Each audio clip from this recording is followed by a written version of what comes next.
এই বাংলাদেশ ঈসা আলাইহিস সালাম শাসন করবে ইনশাআল্লাহ। এই ভারত ঈসা আলাইহিস সালাম শাসন করবে এই জেরুজালেম ঈসা আলাইহিস সালাম শাসন করবে এই আরবের যত কান্ট্রি দেখতেছেন সবগুলো ঈসা আলাইহিস সালাম শাসন করবে তার আগ পর্যন্ত আপনারা এই খেলা চালাতে থাকেন কোনো লাভ নাই আস্তে আস্তে সব শেষ হয়ে যাবে এখন একটা মজার প্রশ্ন এই প্রশ্নটা দিয়ে শেষ করি ইমাম মাহদী আবার কখন আসবে আমরা তো বুঝলাম ইমাম মাহদী আসবেন তারপরে দাজ্জাল তারপরে ঈসা আলাইহিস সালাম তারপরে খেলাফা এই তো ইমাম মাহদী আবার কখন আমাদের বুয়েটের মাহদী বের হয় পাঞ্জাব থেকে মাহদী বের হয় হ্যাঁ বাংলাদেশের ওই কোনায় মাহদী বের হয় সৌদি আরব থেকে ওই কোনা থেকে মাহদী বের হয় না খুব ভালো করে মনে রাখবেন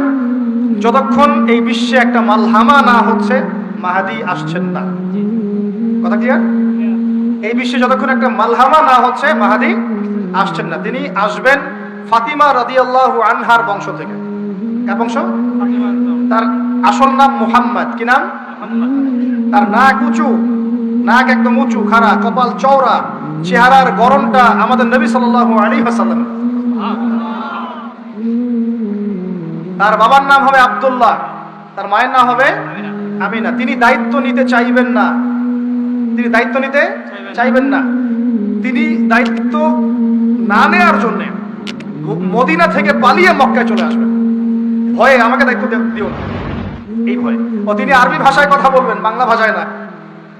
এখনকার মাহাদিরা পাঞ্জাবি ভাষায় বাংলা ভাষায় কথা বলেন ঠিক আছে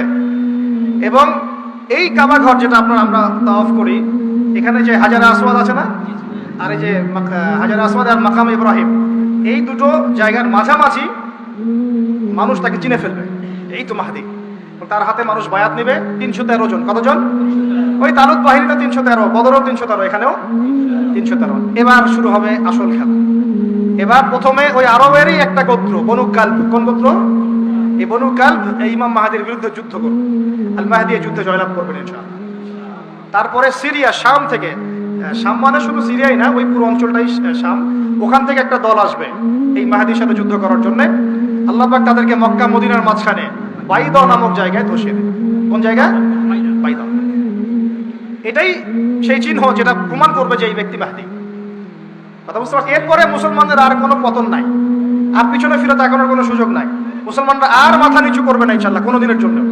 তারপর চলতে থাকবে খালি ইসলামের বিজয় আর বিজয় আর বিজয় আর বিজয় আল্লাহু আকবার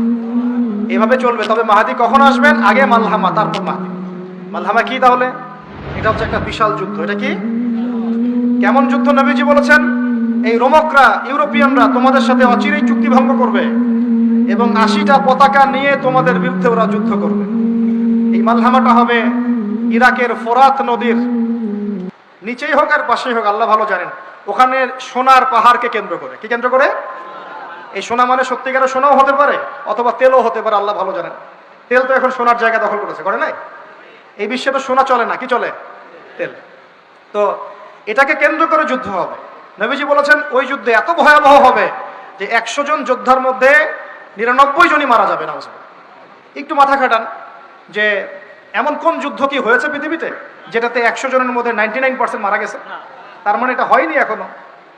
আর একটা যুদ্ধে এত % মানুষ কিভাবে মরতে পারে যদি সেটা ঢাল তলোয়ারের যুদ্ধ হলে কি মরতে পারে নিশ্চয়ই এমন কোন অস্ত্র সেখানে প্রয়োগ করা হবে যাতে একাধারে অনেক মানুষ তাড়াতাড়ি মারা যায়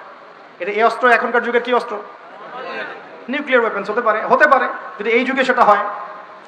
আর যদি আল্লাহ পাক এটাকে আবার পূর্বের অবস্থায় নিয়ে যান সেটাও হতে পারে আল্লাহ ভালো জানেন আমরা এটাকে ইন্টারপ্রিটেশন বলছি এটা সঠিক হতে পারে বেঠিক হতে পারে অ্যাটলিস্ট একটা ধারণা তো পাচ্ছি তারপর এই ইউফ্রেটিস নদীর এই সোনার পাহাড়কে কেন্দ্র করে এটা ঘটনা ঘটবে আল্লাহ নবী আরো বলেছেন সাল্লাল্লাহু আলাইহি ওয়াসাল্লাম মুসলমানরা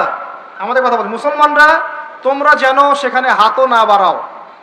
কোনো মুসলমান যেন ওই সোনায় হাতও না বাড়ায় মানে ওই দিক থেকে আমরা যেন সম্পূর্ণ মুক্ত থাকি ওরা মারামারি করে শেষ হয়ে যায়